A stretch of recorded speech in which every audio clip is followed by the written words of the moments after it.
happening, guys? Welcome to Ant's Bodybuilding and Fitness, and in this video I want to talk about the off season.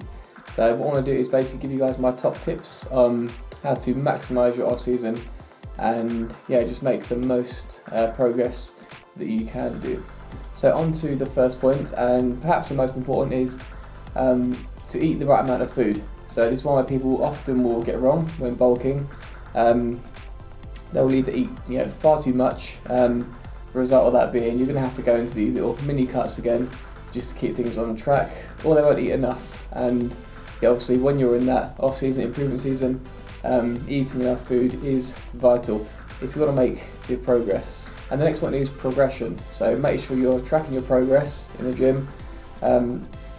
If you have been dieting or cutting for a comp, progress is still important. It's still important to track your lifts, but I'd say this becomes even more important in the off-season phase, as this when you've got you'll want to be making those strength gains that will lead to new muscle gains. So make sure you're tracking your progress religiously in the gym, and strive for little improvements each week.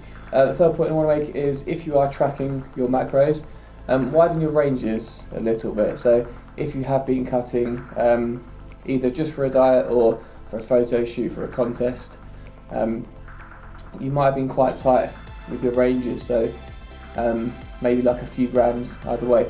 I'd definitely advise a bit more of range in the off season. So for example, me at the moment I'm on 500 grams of carbs a day, so I'll shoot for anywhere between like 485, 490 to 510, 515, that kind of range.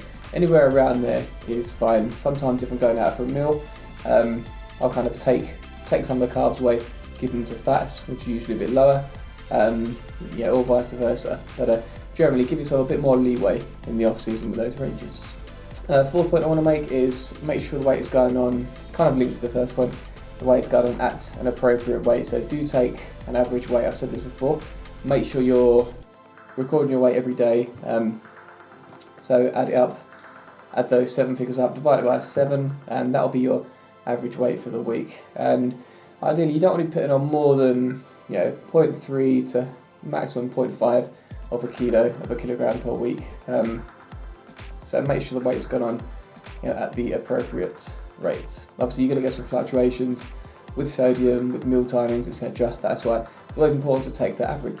Next point I want to make is weak points. So I'd say weak point training, I would advise if you're an intermediate lifter with more obvious weak points, or an advanced lifter, then I'd say prioritising certain body parts is going to be beneficial. However, for the new lifter, don't worry too much about that. Just give everything the same amount of treatment until you're a good few years into your lifting.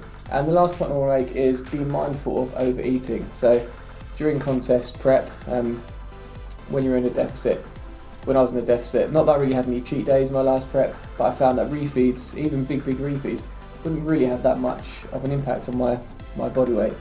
Whereas during an off season or a bulking season or improvement season, whatever, those cheat days are going to have a larger effect. Because if you're already at a caloric surplus, 6 of the 7 days a week, then you have one day where you go crazy high. That's just going to add a lot of calories to your overall weekly total. So an already quite high amount. So just be mindful of overeating, and you're not going to be wanting to have cheat days as often because you'll feel a lot more full and satiated. But do try and avoid them when necessary. And that is pretty much it, guys. So there are my top tips for having a productive off season and making as much progress as possible. Let me know your thoughts in the comment section below. If there's anything I've missed, I'll be happy to hear. And that is it, guys. Thanks for watching the video. Make sure you check me out on Facebook and Instagram. Leave those down here. And that is all. Thanks for watching, guys, and I'll see you next time.